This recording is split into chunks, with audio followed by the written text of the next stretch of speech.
your point, or one of the many points, it's an outstanding book, your point is that while there are always in life many ifs and buts in cricket and in life, it's the mental strength, you say, that people need. And that's, for example, that Pat Cummins' team will now need mental strength. Yeah, you just need to get out of your own way and understand how to get out of your own way to create the right mental environment for you so you can access all the skills that you've worked so hard to develop. And yes, it's that's in the cricket field, but that's in all aspects of your life. Definitely. All the aspects, everyone's always performing. You want to bring the best version of you to every single moment of your life. And by understanding what that right mindset is for you, it's critically important. But unfortunately, we're not really taught this. We're not taught this at school. It should be one of the essential subjects that we learn at school, is just understanding how to get out our own way to be able to perform at our best at exams or anything that we do in life. But I've just been very fortunate that I came across it at the latter part of my career, and now what my mission is to be able to pass this information on to as many people as possible. Magnificent. You've written this chapter, How Mindset Affects Performance. Now, that's true of everything in life, isn't it? I mean, people suffered, for example, not from the coronavirus so much, but from handling the way government addressed it. I mean, your business is shut down.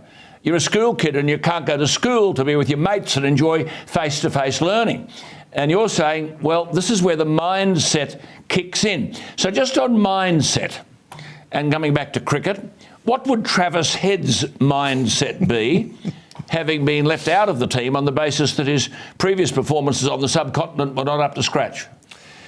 Yeah, well, unfortunately, I think Travis Head's mindset would be hard to not shift to the fear of failure, because what happens if I play in this next test match, if I don't score runs, then there's a good chance that I'm going to be dropped again, because that decision to not pick Travis Head in the first test just came out of the blue. For one of our dominant players in the last 2 summers, have got Australia at a lot of, his performances got us out of a lot of trouble, the Ashes in particular, and during the Australian summer that's just been. Yeah, I mean, coming back to that earlier point, he strikes me as the kind of aggressive attacking player that would take the fight to India. I once had because 2 of my 5/8s in the Australian rugby side were injured, I picked a young bloke out of nowhere, I won't name who he was, and at our first training session he was frowning and he was dropping balls, and so I stopped the trainings, I pulled him aside, I said, what's the problem?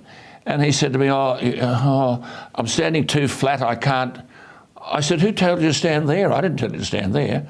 I just told you to shift the ball to the middle of the paddock so that we could start the attack. But I'll tell you something. I don't care how many balls you drop on Saturday in the test, or how many wickets, or how many tackles you miss, you'll be playing next Saturday. Now get out there and get into it. He scored an Australian record of points. It's that eliminating from the mindset, the thing you just talked about is fear.